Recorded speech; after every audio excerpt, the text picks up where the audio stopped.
ሰላም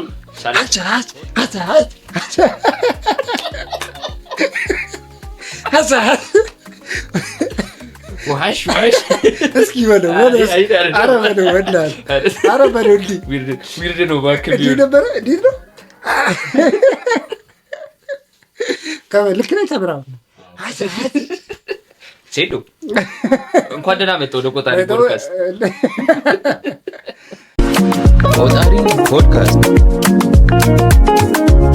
ሰላም ነው እንዴት ነው እባክህ ያው ብዙ ነገር ተከስቷል እስኪ ሃይላይት ሊንገርበው ኤምኤምኤ ያው በእናትህ ስንተኛ ኤፒሶዳችን ነው እሱን ነገር የጀመርንበት ኦልሞስት እኮ ሁለተኛ ኤፒሶድ እኮ ነው አንደኛ ነው ሁለተኛ ኤፒሶዳችን ነበር የሰራ ነው ሴዶ ጂል ወይስ ጂኒየስ ነው ጂል ነው ብለን በጣም የሚገርም ጂኒየስ እንደሆነ እየተናገርን ነበረ እሱን እውነት አሳይቶናል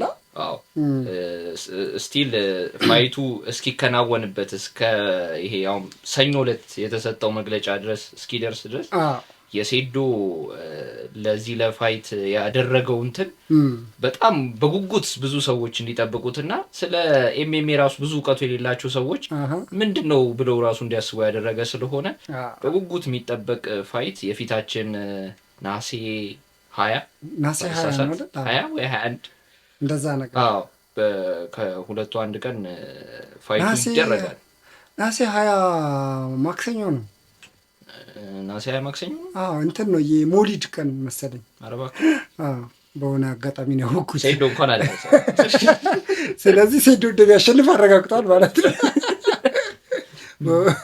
ግን ኦድ ነው እንደዛ ከሆነ በዊክዴይ ላይ 20 ቀን 20 ነው የተባለው ግን ናሴ 20 ነው አይዶን ነው እንገርማለን ስለሱ እያወራን ቀን ነው ቼክ ይደረጋል ያው በጣም ቅርብ እንደሆነ ነው የምናውቀው አይደል ቅርብ ነው ማን ያሸንፋል ብለህ ታስባለህ እኔ ተው ግምት አይሆንም የዓለም ዋንጫ ላይ እየተያየ ኢትስ ኦኬ ግን እስኪ አሁን ምን ልፈልጋለሁ መሰለ ግምት እንትና ያሸንፋል ሳይሆን የዛኔ አሁን ጆኒ ንቃተ ህሊናን ያሸነፈበት አሸናነፍ አለ አይደል ኢንዶሚ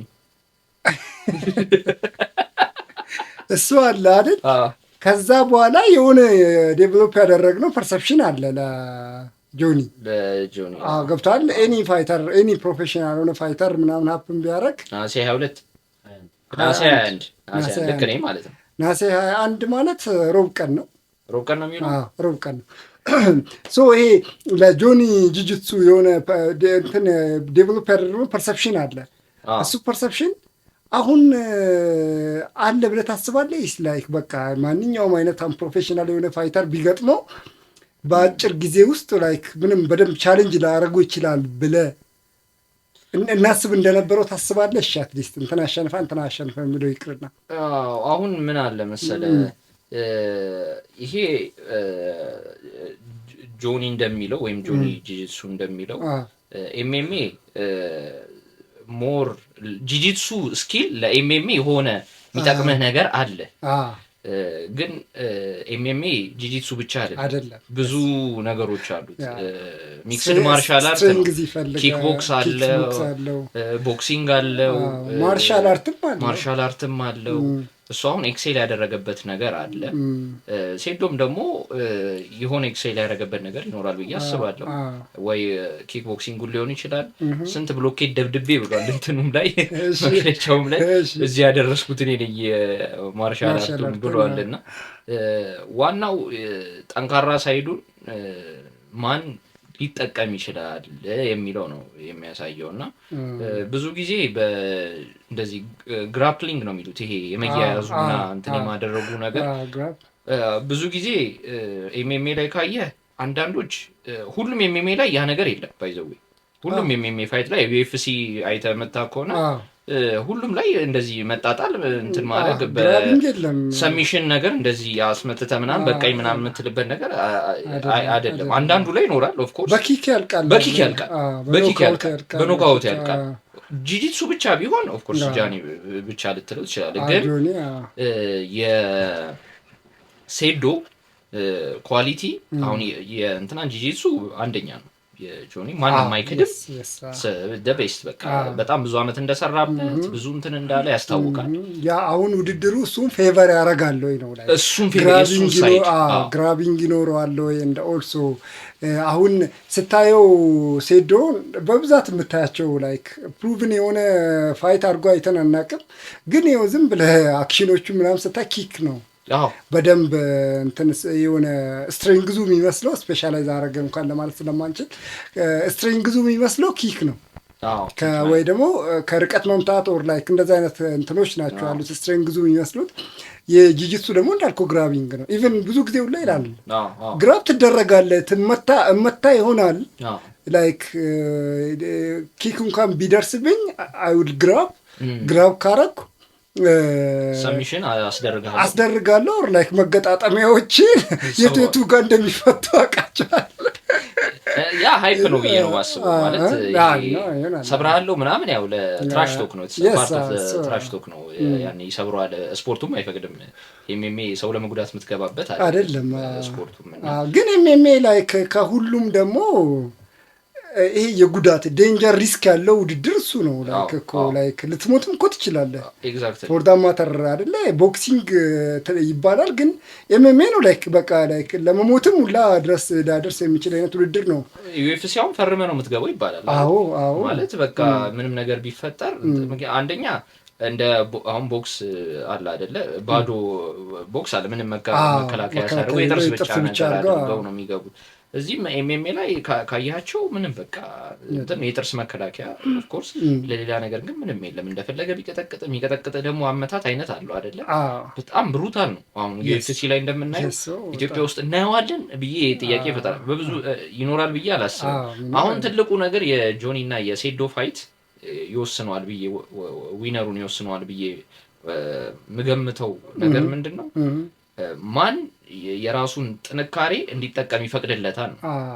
አሁን ሴዶ ጆኒ ግራብ ሊያደርገው እንደሚገባ ያውቃል፣ ይዞ ሰሚት ሊያደርገው እንደሚሞክር ያውቃል።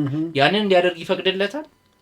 እሱ ነው አሁን እኔ ከሱ በተጨማሪ ደግሞ ማለት ነው ይሄን ነገር አሁን ያልከውን ነገር ስትሬንግዝ እንድትጠቀም ማን ይፈቅዳል ማን አይፈቅድም የሚለው በዛ ሰዓት በውድድሩ ሰዓት ማን በጣም ካልም ይሆናል የሚለው ይወስነዋል። ኤግዛክትሊ በሌሎቹ ኢሞሽን መነዳት ልትጀምር ትችላለህ። እዛ ሁኔታ ውስጥ ከገባክ በዛ አይነት ሁኔታ ውስጥ ከሆንክ ነገሮች ኢሞሽናል ልትሆን ትችላለህ። ለዛ ደግሞ ኤክስፒሪየንስ ማተር ያደርጋል። ውድድሮችን መወዳደር ራሱ አንድ ነገር ነው። ሪንግ ውስጥ ገብቶ ትልልቅ ቻሌንጆችን ማድረግ አንድ ነገር ነው። ለዚህ እንዲያግዝክ ማለት ነው። ውድድር በራሱ የራሱ የሆነ አትሞስፈር አለው አይደለ? ይሄ ስትሬንግዝህን እርግጠኛ ነኝ ላይክ ነቃቴ ህሊና የሆነ የነበረው ብቃትና ፖቴንሻሉ ያቺ ናት ብቻ ብዬ አላስብም። ግን ኢንቫይሮንመንቱ አልቻለውም። ላይክ ምንድን ነው የሚባለው አይታል በቃ ብረት ይዞ የሆነ ነገር እንዳይል ትንሽ ስትሬንግዙን እንኳን ለመጠቀም አልሞከርም። ላይክ አንዴ ብቻ እግር የሰነዝራት ናት የታየችው። ግን ፖቴንሻሉ እሱ ብቻ ነበር ማለት አይደለም። ሙሉ በሙሉ ፖቴንሻሉን ቢጠቀምበት ሌላ ነገር ልናይ እንችል ነበር። አትሊስት ቻሌንጆች እናይ ነበር። ያ ምንድን ነው አንድ ኮንፊደንስ፣ ሁለተኛ ኤንቫይሮንመንቱን እንዴት ነው ኮንትሮል የምታደርገው፣ እንዴት ነው ካልም የምትሆነው በዛ ስትረስፉል ሁኔታ ውስጥ። ያ ኤክስፒሪየንስ ነው አይደለ? ራሱን የቻለ የሆነ ጊዜ ማይክል አርቴታ ሊቨርፑል ሊጫወቱ ሲሄዱ ይባላል አንፊልድ ሊጫወቱ ሲሄዱ የአንፊልድን መቅረጸ ድምፅ የተቀረጸበት ድምፅ አምጥቶ በትልልቅ ማይኮች ተጫዋቾቹ አካባቢ እያስጮኸ አለማምዷቸዋል ይባላል። ለምንድን ነው? በቃ ያን ኢንቫይሮንመንት ኖርማላይዝ እንዲያደርጉት ነው፣ አዳፕት እንዲያደርጉት ነው። ሶ ይሄኛው እንደዛ አይነት ነገር ሊጠይቅ ይችላል። ይሄን ስታይ ሰምቲንግ ይሄ ጆኒ ጂጂትሱን ፌቨር የሚያደርጉ ይመስላሉ ሁኔታዎች። ምክንያቱም ለውድድሮች አዲስ አይደለም። ለእንደዚህ አይነት ውድድሮች ኢቭን በቃ በቅርቡ እንኳን ተመሳሳይ ክራውድ የሆነ ውድድር አለው። በጣም እንደው ተው ሌላውን እንኳን ይቅር ብትል ማለት ነው። ሶ ማን ስትሬንግዙን እንዲጠቀምበት ለማን እድል ይሰጣል ብለህ ስታስብ ማን ሞር ካልም ይሆናል በዛ ሲቹዌሽን ውስጥ የሚለው በጣም ትልቅ መጫወቻ ካርድ የሚሆን ይመስለኛል። በጣም ትክክል። አንተ አሁን እንዲሁም በዋነኝነት ያነሳኸው ይሄ ስኪሉ እንዳለ ሆኖ የራሳቸው ጥንካሬ አለ። የሁለቱም የራሳቸውም ደካማ ጎን ሊኖራቸው ይችላል። ከስኪሉ ደግሞ ኤክስፒሪየንሱን አነሳ። ከኤክስፒሪየንሱ ደግሞ እዛ ላይ ውድድሩ የሚፈልገውን ነገር ከኢንቫይሮንመንቱ ጋር አዳፕት ማድረግ አንደኛው ማን ያሸንፋል የሚለውን የሚወስን ትልቅ ፖይንት ይሆናል ብለህ ነው ያነሳኸው። ኤግዛክትሊ በተለይ ዋናው ፖይንት ይሆናል ብዬ ማስበው እሱ ነው። ብዙ ጊዜ ድብድቦች እንደዚህ አይነት ኤምኤምኤ ፋይቶች ስታይ ዝም ብለህ ገብተህ መወራጨት የሚመስለው ሰው አለ።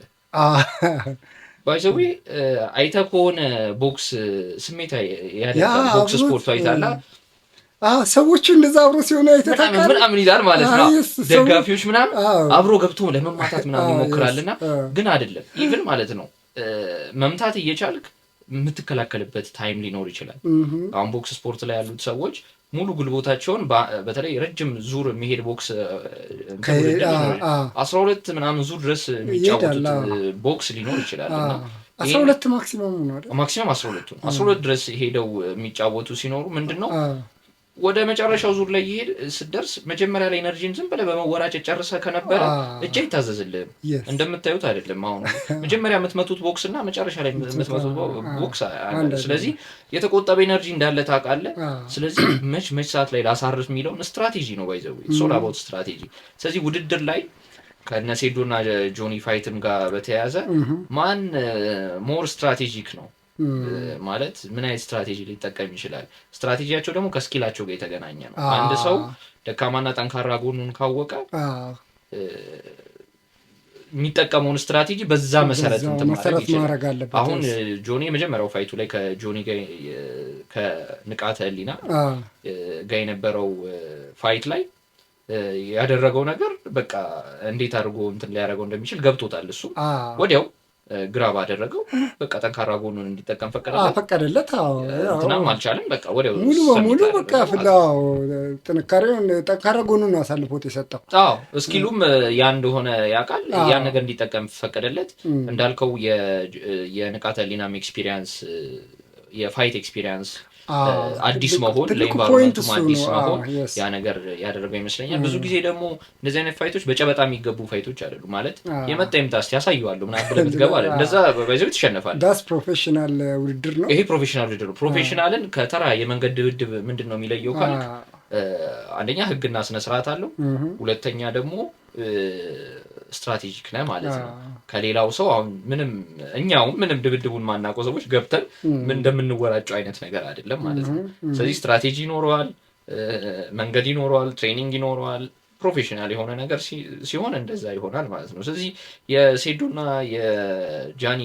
የጆኒ ፋይት በጣም አጓጊ ነው። እንትኑን አይተዋል? ይሄ ሰኞ ዕለት የነበረውን ፕሬስ ኮንፈረንስ ያ ስክሪፕት ነው ብዬ አስባለሁ። ግን ላይክ ትንሽ አይፑ ደስ ይላል። ድራማ ነው፣ አሪፍ አይባለው መንደርደሪያ ለውድድሩና ባይሆን የንቃተ ህሊናና የሄኖክ ማነው ሮቤል የሱ ጉዳቱን ያደረሰበት ነው የሚመስለው። በጥፊ ወድቋል እኮ ልጁ። አይ ቲንክ እኔ አላቅም ንቃተ ህሊና ግን ከመጀመሪያው የፕሬስ ኮንፈረንስ ትምህርት የወሰደ ነው። ሳልቀደም ልቅደም ብሎ በእንቁላል ተመትቼማ እንዴት በእንትን እንደሱ ያደረገ ይመስላል። ላይክ ጉዳዩ ላይ ይመስላል። ግን ብዙ ጊዜ በጆኒ እንደውም አየው እንጂ ይሄ ነገር ሞስትሊ ይሄ ዩኤፍሲ ላይ ምናምን ነገር ስታይ እንደዚህ እንትን ላይ ሪቪል የሚደረግበት ላይ ፋይቱ ቀን ቀደም ብሎ ባሉ ቀናቶች በጣም ዲስሪስፔክት የሚያደርጉና ይሄ አሮጋንት የሆኑት ላይክ ሲቀጡታ ያለ በዛው ልክ ታውቃለህ ዋጋቸውን ሲያገኙና ያለፈው ላይ ግን ቶታሊ እንደዛ አልሰራም። ላይክ የኤርሚያስ እና ያኛው ልጅ ማን ነው በእናትህ ስሙ ጠፋኝ ላይክ እንትና ነው ነው በሙ ነው የሚጀምረው ብቻ በጣም አሮጋንት ረቢቅ አይደለም። ረቢቅና ኤርሚያስ ነው እንደብሩት ያ የእንትና ነው አይደለ? በደንብ ሰልጥን ምናምን አስተምርሃለሁ እንዴት እንደሆነ እዚህ ጋር የተተረተረው ነው ምትለኝ። ወድቆ ፌንት የበላው ኤርሚያስ ከረቢቅ ጋር አይደለም የተወዳደረው። ኢቭን አብሮ ራሱ እንትን ላይ ቀርበዋል እኮ ፖሊሶቹ ነው እንደምትለው። የፖሊሶቹን ነው የምልህ። እሱን አይቻለሁ እና ዳውዝ ቬሪ አሮጋንት ነበረ። ላይክ ማነው አሮጋንት የነበረው? አሸናፊው እውነት እንደም ኖርማል ነበረ ይመስላል። ቆይ አስተምርሃለሁ ቦክስ ምን እንደሆነ ያለው ማን ነው? ዛሬ ትማራለህ ተምረህ ትወጣለህ ማለት እያሉ ረቢቅና ያኛው ሙዋይታይ ይሄ እንደውም አሳያለሁ ምናምን በደንብ ጠንካራ ሀብታሙ ነው አስሙ ሀብታሙ ሀብቴ የሁለቱ ነው በጣም ዛቻ የነበረው እንዴ ማለት በጣም እንትና አውርቶ የነበረው ያኔ ጠንካራ አስታወስኩ ተዘጋጅ ያኛው ያ ይኸውልህ ከኤርሚያስ ፖሊሶቹ አይደለም ከዛ በኋላ ነው ሊገቡ ሲሉ ማለት ነው። ኢቭን በምን እንደማስታውስ ታውቃለህ? ኤርሚያስ እኔ አባቴ ይቆጣኛል እንደዚህ አይነት ይሄ ከውድድ ከንትን በፊት አልደነፋም አይነት ምናምን ነገር ቃላቶቹ ላይ እየተናገረ ነበር ቀድሞ ማለት ነው። ላይክ ያ ሲል የነበረው ዛሬ ትማራለህ አስተምርሃለሁ ምናምን ነገር እያለው ነበር። ላይክ በቃ ይሁን ዲስሪስፔክት የሚያደርጉ ነገሮች እያለው ነበር። እና ያ ግን እሱ ነው ያሸነፈው። የነቃተ ህሊና ማይታል ላይክ እንቁላሉን ጨምሮ ላይክ ሁለቱን ያሸነፉት። ግን ሞስትሊ ሳይ ግን እንደ ፊልም ስክሪፕት በጣም አሮገንት የሆኑና እንትን የሆኑ ሰዎችን ሳይ ዩኤፍሲ ላይ በብዛት ስታይ ላይክ በጣም ይሄ ምንድነው የሚባለው ይሄ በሚያዋርድ አይነት ሁኔታ ተሸነፉ ታያለ። እና ሃምብል ሞን ኢስ ጉድ ግን ይኸውልህ ምን አይነት ሁለት አይነት ስቶሪ ላይ ይኖራል ሁክ ያደርገዋል ውድድሩን። ግን የትኛውም ኮምፒቲሽን ላይ በተለይ እንደዚህ ድራማ ያለው አሁን ኢትስ ድራማ ባይዘው አይደለም ስክሪፕትድም ቢሆን ምንም ቢሆን ኢትስ ድራማ። ስለዚህ ድራማ ላይ ደግሞ ሁለት አይነት ገጸ ባህሪያቶች ይኖራሉ አይደል? አንደኛው ሂሮ ነው፣ አንደኛው ቪለን ነው። ስለዚህ ሁለቱንም መሆን አትችልም። አይደር ሂሮ ትሆናለህ ወይም ቪለን ትሆናለህ። ስለዚህ እዛ ላይ አሁን በጥፊ ተማታ አይደለ ንቃተ ህሊና። ከዚህ በፊት ከጆኒ ጋር የነበረው ፋይት ግን ፕሬስ ኮንፈረንስ ላይ ሂሮ ነበር ማለት ተመቷል፣ ቪላኑ ጆኒ ነበር። አሁን ግን ተገላቢጦሽ ነው፣ ንቃተ ህሊና ማለት ነው ራሱ ቪላን ሆኗል። ያገዘው ይሆን ወይስ ደግሞ አሁን ከባድ ሪስክ ነው ለሱ ካሰብከው እንደንተም ማለት ነው። አንደኛ ልጁን ስለመታው ቪላን ሆኗል። ቪላን ደግሞ ሲሸነፍ ማየት የሚፈልግ ብዙ ህዝብ አለ።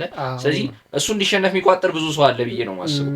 ምክንያቱም የዛኔ በእንቁላል ከተመታ በኋላ ለሱ ብዙ ሰው አዝኖ ነበር፣ ብዙ ሰው አዝኖለታል። አንደርዶግ ነውና በቃ እንዲያሸንፍ ብዙ ሰው ፈልጎ ነበር።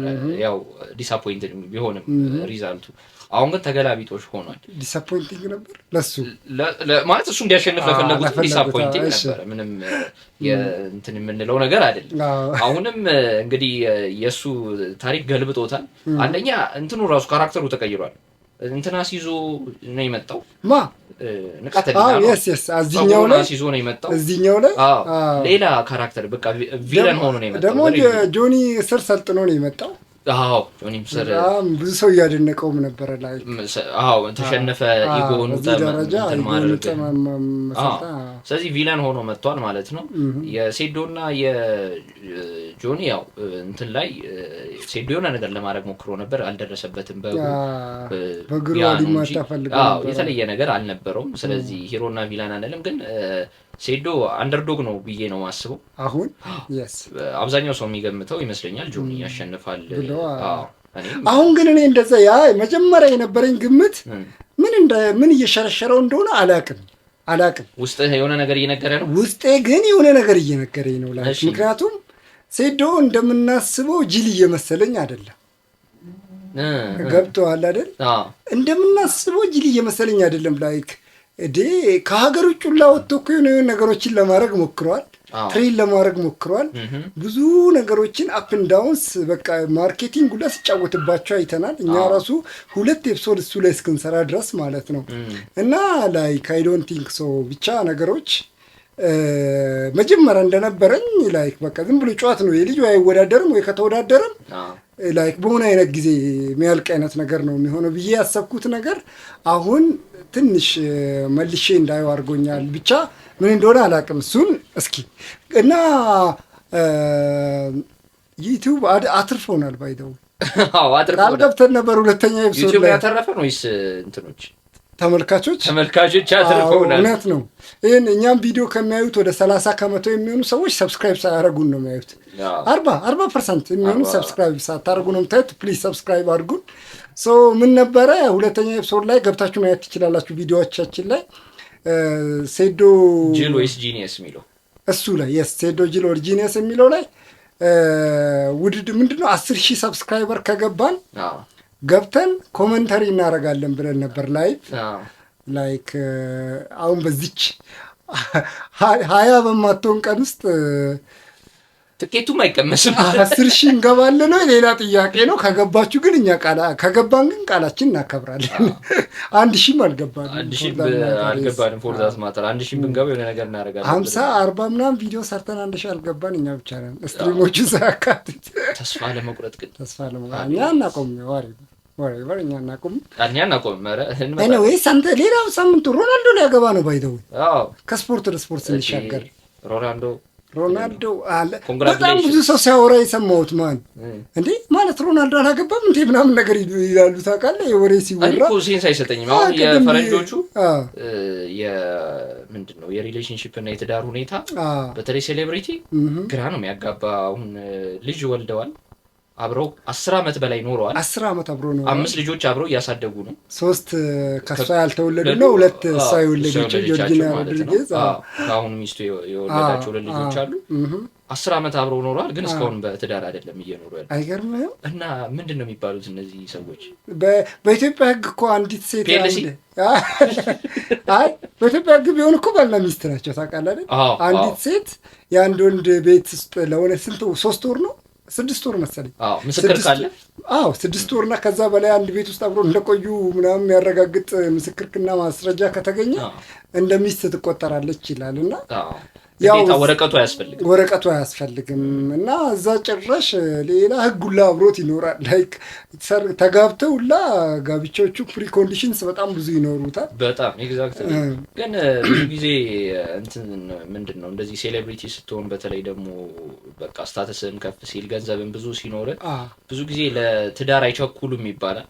አንዳንዶች ከዚህ በፊት ይሄም ደግሞ እንደ ሪስክ ምንድነው ሪስክ ከመቀነስ አንፃር ነው። ልክ እንደ ኢንሹራንስ ፖሊሲ በለው ትዳር በተለይ የፋይናንስ አማካሪ ካላቸው ይኖራቸዋል። ደግሞ አብዛኞቹ ሴሌብሪቲዎች ገንዘባቸውን ዝም ብለው ያስቀምጡም የፋይናንስ አማካሪ ስለሚኖራቸው ፕሮፌሽን ነው ባይዘው የዌልዝ ማኔጀር መሆን የእያንዳንዱን ፕሮፌሽን ነው ራሱን የቻለ ፕሮፌሽን ነው የሚታወቅ ነውና ያማክሯቸዋልና ትዳር እንዲያገቡ ሲሉ ከፋይናንሻል ሪስኩን የሚያመጣውን ጣጣ ፍቺ ቢኖር ምናምን እየተባለ ልክ እንደ ፖሊሲ ቁጭ ብለው ይተነተንላቸዋልና ጋብቻን የሚያዘገዩበት ምክንያት ያ ነው። ስለ ጋብቻ ሲያስቡ አእምሯቸው ውስጥ ቀድሞ የሚመጣው ፍቺ ነው ብዬ እንደደመደመ እውነት ለመናገር ደግሞ ላይክ የሰው ልጅ በጣም አውቃ አታውቀውም ሳይሆን ብታውቀው ራሱ የሰው ልጅ የሚቀየር ነገር ነው። ላይክ በዛ ሰዓት ላይ የሚሆነው ነገር ሁሉ እንደዛ እድሜ ልክ ይቀጥላል ብለህ የምትለው ነገር ላይሆን ይችላል። ሁለተኛ ደግሞ ብዙ አይነት ሴሌብሪቲዎች አሉ ይሄ ነገር ዋጋ ያስከፈላቸው። if they were ordinary citizen ቢሆኑ ወይ ደግሞ ordinary ነዋሪ ቢሆኑ እነሱ ሰዎች እንደዛ ይሆናሉ ብለህ ስትል ልትጠራጠር ትችላለህ። ኢማኑኤል ሌዌ ታውቀዋለህ? በዛ ደረጃ የተጫወተ በጣም በሃይ ሌቭል ወርልድ ክላስ የነበረ ተጫዋች የሆነ ጊዜ ጎዳና ቲፒካል ጎዳና ተዳዳሪ ሆኖ ሆምለስ ሆኖ ቤት ያጣ ሰው፣ ስንት ቅንጡ ቤቶች የነበሩት ሰው ብዙ ሰው ላይክ እና አሽራፍ ሀኪሚም ታሪክ እኮ ተመሳሳይ ሊሆን ይችል ነበረ። ላይ በእርግጥ መካፈል ጉዳይ ነው የሚሆነው፣ ግን አይተሃል አይደለ? ተመሳሳይ በብዙ ርቀት የሚተዋወቁ ሰዎች ናቸው። ግን የሆነ ሰዓት ላይ ዋት ካይንድስ ኦፍ ክሌም እንደመጣባቸውና ላይክ ቲፒካሊ ደግሞ በዛ ደረጃ እንደሚያጠምዷቸው ምናምን የምታውቀው አሽራፍ ሀኪሚ ጋር ተለያይተው ከሆነ ጊዜ በኋላ በቃ ተሳስቶ ጓደኞች አሳስቶኝ ነው ይቅርታ ተመልሰን አብረን እንሁን ብላ ጠይቀዋለች ጓደኛውና ኢት ኢዝ ላይክ የሆነ አትፈርድባቸውም፣ ልትፈርድባቸው ማትችልበት ነገሮች ይኖራሉ በጣም ብዙ። ግን የዚህኛው ደግሞ 2 ልጅ አብሮ ኖሮ በጣም ደግሞ እሷን በየመድረኮቹ በጣም ላይክ በብዙ ሁኔታ ሲንቆለጳጳሱ እርስ በርሳቸው ኮምፕሊመንት ሲደራረጉ ምናምን ነው የምታየው። ኢቨን ሮናልዶ ራሱ ከፒርስ ሞርጋን ጋር ብዙ ጊዜ የሚያደርጋቸው እንትን ላይ በቃ የሆነ ህይወቴ አጋር እንድትሆን የምትፈልገው ደግሞ የህይወት አጋር የምትሆን ሴት ናት እሷ ምናምን ብሎ ብዙ ጊዜ ሲያወራት አለ። በእርግጥ ሚዲያ ፍጆታ ሊሆን ይችላል፣ ግን ያን አለመናገርም ይችል ነበረ። ፎርዳ ማታር ማንም አስገድዶት አይደለም፣ ተጠይቆም ላይሆን ይችላል። ግን ምን እንደሆነ ታውቃለህ? ይሄ አሁን እንዳለ ከዚህ በፊት ሴሌብሪቲዎች ላይ የሚደርሰውን በተለይ ከጋብቻ ጋር ተያይዞ እንደ ምንድነው ሀብት የመቀራመት ነው ሀብት የመካፈል ነገር ከየት መጣ ብለህ ስታስበው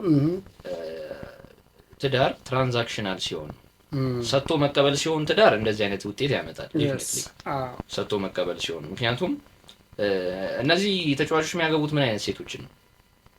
ሴሌብሪቲ ናቸው፣ እነሱ ሞዴሎች ናቸው፣ ሱፐር ሞዴሎች ናቸው። እኔ አሁን ገንዘብ ባይኖረኝ ያቺን ልጅ ላገባት አትችልም። ስለዚህ እሱ ለመልክ ሄደ፣ እሷ ለብር መጣች። this is typical transaction። ሰጥቶ መቀበል ማለት ያደለ እኔ ይሄን ነገር እፈልጋለሁ አንተ ደግሞ ይሄን ስጠኝ ነው። ስለዚህ ትራንዛክሽኑ የተፈጸመው መች ነው ካልከኝ ሲፋቱ ተለዋወጡ ማለት ነው አይደል? እሱ መጀመሪያ በጋብቻው ሰዓት ውበቷን ተጠቅሞ ስታተስ አግኝቶበታል ማለት ሾው ኦፍ አድርጓል። እሷ የኔ ነች፣ ሞዴል ነች፣ እንዲህ ነች ምናምን ብሎ ተጠቅሟል አይደለ? እሷ ደግሞ ተጠቃሚ የምትሆነው ስትፋታ ነው ማለት ነው፣ ገንዘቡን በመውሰድ ማለት ነው። አብራም ትጠቀማለች ፎርዳት ማተር ግን ትራንዛክሽናል ሲሆን ትዳር እንደዛ ነው። አሁን ብዙ ጊዜ በሶሻል ሚዲያ በምንም የሚጮህለት ይሄ ትዳር ነው ማለት ነው፣ ትራንዛክሽናል የሆነ ትዳር እንዲመሰረት። ይሄንን ጉዳይ ከዚህ በፊት ከዶክተር ሳሮን ጋር ተያይዞ በጣም በስፋት በደንብ አውርተነዋል፣ በደንብ እንትን ብለናልና ድምዳሜ ያለው ነገር ራሱ አይደለም፣ ሁሉ ለማድረግ ራሱ አይመችም። ብቻ ይሄ ከዚህኛው ጋር የተባለው በጣም የተቀመጡት ነገሮች ላይ ካሁን እያልን እንዳለው አያርግባቸውና ፍቺ ቢመጣ ጆርጂኒያ ወይ አሁን ባለ የሚያገባት 50 ሚሊዮን ዶላር እንድትወስድ ላይክ ሮናልዶ ሞዴል አይደለችም ማለት ሲያገኛት ሞዴል አይደለችም። እንዴት ነው የሆነ ጉቺ ስቶር ውስጥ ነው ያገኛት። ጉቺ ስቶር ውስጥ ነው ያገኛት። ላይክ በጣም እንትን ነበረች አይደለ? የሆነ ጥሩ ገቢ ካላቸው ቤተሰብ ምናምን አልነበረችም። ላይክ በቃ ከመደበኛ ከሰራተኛው መደብ ትላለች የኮሚኒዝም ካለ እንዳይመስል እንጂ ጉቺ እዛ ማግኘቷ ራሱ በጣም ትልቅ እድል ነበረ ለሷ። ጉቺ ስቶር ውስጥ መስራቷ ራሱ ማድሪድ ውስጥ ማድሪድ ነው ወይስ እንግሊዝ ውስጥ ያለው ነው? ማድሪድ እርግጠኛ አይደለሁም እውነት ለመናገር ስፔን ውስጥ መሰለኝ አይ ቲንክ። እና ላይክ እሷ ራሱ የሆነ ጊዜ ያለችው እንዳልታውቃለህ ጧት በህዝብ ትራንስፖርት መጥቼ ማታ በፌራሪ ነበር በላምቦርጊኒ ነበር የሚሄደው። ሮናልዶ መጥቶ ፒክስ ያደርጋት ማለት ነው። ጧት በህዝብ ትራንስፖርት እየሄድኩ ላይክ ህይወት በቃ ጥቁርና ነጭ የሆነ አይነት ጊዜ ነበረ ነው የምትለውና ይወዝ ብቻ 50 ሚሊዮን ልታገኝ ሮናልዶ ካለው ገንዘብ አንፃር ላይክ በጣም ትንሽ ነው። 1.2 ቢሊዮን ምናምን 50 ሚሊዮን እንዲከፈላት ከተፋቱ እንደ ፍቺ ካሳ ዳይሬክትሊ ቴሌብር ወይ ሲቢ ምናምን ብለው ሚሊዮን በማ ላይክ እና በጣም ብዙ እንትኖች ናቸው የተቀመጡት። በጣም የሚያስቁ ቅድመ ሁኔታዎች በጣም የሚያስቁ ቅድመ ሁኔታዎች በአመት የሆነ የእንትን የፔንሽንና ምናምን ተብሎ 100 ምናምን ሺህ ዩሮ ላይክ ሌላ ደግሞ ብዙ ነገር ነው የተቀመጠውና በጣም የሚያስቁ ነገሮች ማለት አስፈረማት ነው። የእግር ኳስ ክለብ ነው እሱ። በአመት 2 ጊዜ ቫኬሽን ሁላ የሚል አለ ተርም ላይ ግዴታ ከዛ እቤት ካሉት ቤቶች ውስጥ አንዱ ካሉት መኪኖች 20 ምናምን የሚገመቱ መኪኖች አሉት ይባላል። 2ቱ የሷ እንዲሆን እንደዚህ ላይክ እና ይሄ ገጠር ላይ እንደዚህ አይነት ነገር አለ በብዛት ሄደ ልታገባ ስትል በቃ ምንድነው ሲባል ልብስ ትሰጣለህ፣ የሆነ ልብስ ትሰጣለህ፣ ይሄኛው ለሷ እንዲሆን ምናምን ብሎ እንደሚነገር ጥሎሽ ነው። ጥሎሹ እንዳለ ሆኖ የሰርግ ቀን ላይ የሚነገር ነገር አለ። ይሄ ጥሎሽ ውጪ ነው። ይሄ ከጥሎሽ ውጪ። ጥሎሽማ እንዴት ነው የሚደረገው? ጥሎሽ ቀድሞ ነው አይደለ? ጥሎሽ ለቤተሰቡ የሚሰጥ ነገር ከሰርጉ ቀድሞ ነው አይደል? አዎ ለቤተሰብ የሚሰጥ ነው ጥሎሽ፣ ለሷ አይደለም። ለሷ ደግሞ ብለህ ቃል የምትገባቸው ነገሮች አሉ አንዳንድ ቦታዎች ላይ። እና ላይክ እንደዛ አይነት ነገር ይመስላል። ይሄ እንዴት ነው ማለት ትዳር መዋሃድ ነው ወይስ እንትን ነው? ገበያ ልበለው ወይስ ታዲያ መግዛት እኮ ነው እንትን መሆን ነው? ባልደረባ ምንድነው? ሽርክና እኮ ፓርትነርሺፕ ፓርትነርሺፕ ነው ወይስ ፓርትነርሺፕ? እሱን እኮ ነው የምልህ። ውህደት ነው ወይስ ሽርክና ነው የሚለው ነገር እንዴት ነው? አክሲዮን ማህበር ሆኗል። የንግድ አክሲዮን ማህበር በእውነት የንግድ አክሲዮን ማህበር መተዳደሪያ ደንብ አለው። ካልተስማማ አክሲዮኖቹ ይፈርሳሉ። አክሲዮኑ ሸጦ መውጣት ይችላል። የራሱን እንትን ይዞ መውጣት ይችላል። እንደዛ አይነት ነውና ከንግድ ተቋም ለይቻል አይሆንም እንደዚህ አይነት ትዳር እውነት ለመናገርና ግን ከዚሁ ጋር ተያይዞ አንድ አስገራሚ ነገር ስላስታወስከኝ ነው። ጆርጂናን የምትመስል ሴት እንዳለች ታውቃለህ? የት ኤግዛክትሊ እሷ የምትመስል የት? እዚህ አሁን ቲክቶክ ላይ ምናምን የምሬ ነው። እሺ ኤግዛክትሊ የጆርጂና መንታ እህት የምትመስልና ሮናልዶ እየሰማ ነው። እሺ እሱ አይደለም የሚገርም ልጅቷ ቲክቶክ ራሱ ምን እንዳደረጋት ታውቃለህ? ባን እያደረጋ ማለት ነው ቪዲዮቿ እንትን እንዳይሉ እያስመሰልሽ ነው። በጣም እንዲያውም ምን አሉ መሰል ዜና ሲሰሩ ሌላ ሰውን በጣም ስለመሰለች ባን የተደረገች እንስት ተብላ ምን ማለት ነው? እኮ መክሰስ ትችላለች እኮ ቲክቶክ ባን ብቻ ኢምፐርሰኔት ማድረግ አለ አይደል? ኢምፐርሰኔት ማድረግ ዋሪ በረና ታዲያ በመልኳ አትጠቀም እንዴ? ለሰው ቀድሞ ስለተፈጠረ እኔ እንጃ መልኳን ትቀየር ነው። ግን እቺ ልጅ እኔ አስገራሚው ነገር እሱ ካሳ ብዙ የምታገኝ ይመስለኛል። እሺ አስገራሚው ነገር እሱ አይደል? እሺ አስገራሚው ነገር ምንድነው? ብዙ ተጫዋቾች ይጠይቋታል። ብዙ ተጫዋቾች ታዋቂ ተጫዋቾች አለች ጆርጂና እንደሆነች እያሰቡ አይደለም እንዳልሆነች እያወቁ እሷም አይደለም ትላለች። ለምን እንደምትጠይቁት ክሌም እያደረገ ነኝ እኮ አትልም እኮ ገባኝ። ኦኬ ክሌም እንትን ያስደነገጠኝ እሱ ነው። እሺ ኤግዛክትሊ ፎቶዋን ፊት ለፊት እያየሁ ነው በዚህ አጋጣሚና ኤግዛክትሊ እሷ ትንሽ ቅንድቧ ግን በጣም ራቀ ወደዚህ። አረ ምንም አትለያቸውም። መንታቷ ምናምን የሩቅ ወይ ቅርብ ዘመዷ ነው የምትመስለውና እሺ ቁመቷ ምናምን እንደሷ ናት። እኔ ቁመቷ ጉዳይ አይደለም ግን መልኳ ኤግዛክትሊ ነው የሚመስለውና አስገራሚው ነገር ሁሉም እግር ኳስ ተጫዋቾች አፕሮች እያረጓት ነው። እሺ የሮናልዶ ሚስት የምትመስል አገባው ለማለት ይመስላል። ሮናልዶ ምንም ብርቅ አይደለም። በተመሳሳይ ምርት እንዳይሸወዱ እንደዛ ማለት ነው። ግን አይገርምም? አሁን ጆርጂና የሮናልዶ ሚስት ባትሆን ኢማጂን እዛ ጉቺ ስቶር ውስጥ የምትሰራ ዱ ዩ ቲንክ እቺም ማንም እንትን ሚና አፕሮች የሚያደርጋት ይመስላል? አንተ በምን እንደሚያልፍልህ እኮ ግን አታውቅም። ይሄ እኮ ነው አሁን እኮ የሰው ሜንታሊቲ ነው የሚገርመኝ። የሆነ አንተ አዲስ ነገር ስትገዛ እኔም ያንን ነገር መግዛት አለብኝ። በጣም እውነትህን ነው። ደግሞ የሀብት ፉክክር በጣም ሀብታሞች እንግዲህ የምታየው ካላችሁ አላውቅም ሀብታሞች ሲፎካከሩ አሉ የሆነ መኪና ሲገዙ የሚያስቡት ምንድነው መኪናውን መግዛት ቻልኩ ሳይሆን እኔ መግዛት እችላለሁ አንተ ግን አትችልም ነው ለማለት ነው የሚገዙት ይባላልና ከዛ ሌላው ሰው ቀጥሎ ሲገዛ በጣም ያስጠላቸዋል። እነሱ የፈለጉት ብቻቸው መሆናቸው የዛ ነገር ባለቤት እነሱ ብቻ መሆናቸው ነውና ኦነርሺፕ ሲባል ያንን ስለሚያሳይ ማለት ነውና